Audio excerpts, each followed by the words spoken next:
আল্লাহ পাক রব্বুল আলামিন এই সমগ্র বিশ্ব জগতের মাঝে তিনটা জগৎ সৃষ্টি করেছে। তার মধ্যে একটি জগৎ হলো জান্নাত, যেখানে কোনো দুঃখ কষ্ট নাই, কোনো চিন্তা নাই, কোনো ভাবনা নাই। সেখানে বান্দা যা চাইবে তাই পাবে। বান্দা চাইতে দেরি হবে, দিতে দেরি হবে না। এটা হলো জান্নাত।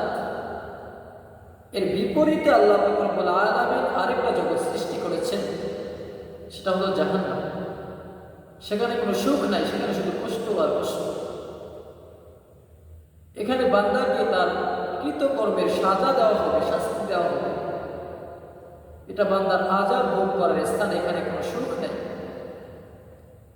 আর আল্লাহ পাক রব্বুল আলামিন আরেকটা জগৎ সৃষ্টি করেছেন, যেখানে সুখও আছে, দুঃখও আছে, আনন্দও আছে, আবার বেদনাও আছে। এর নাম হলো দুনিয়া। দুনিয়াতে সুখও আছে, আবার কষ্টও আছে। দুটোই ভোগ করতে হবে এখানে। কেউ যদি চায় সে দুনিয়াতে শুধু সুখ ভোগ করবে, দুঃখের মুখ দেখবে না, তাহলে এটা সম্ভব না। কারণ এটা জান্নাতের বৈশিষ্ট্য, দুনিয়াটা এটা সম্ভব না।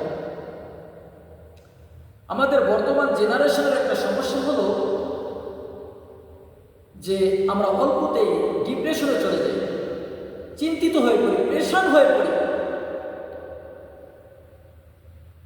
তাই আমাদের উচিত হলো যখন আমরা পেরেশান হয়ে যাই,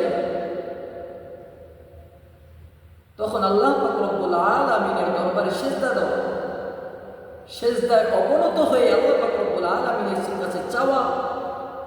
কারণ আল্লাহ পাক রব্বুল আলামিনের কাছে কোনো কিছু কমতি নাই।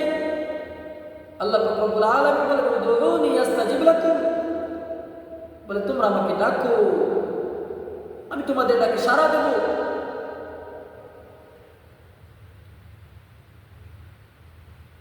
তো আল্লাহ পাক রব্বুল আলামিনের কাছে চাইতে হবে।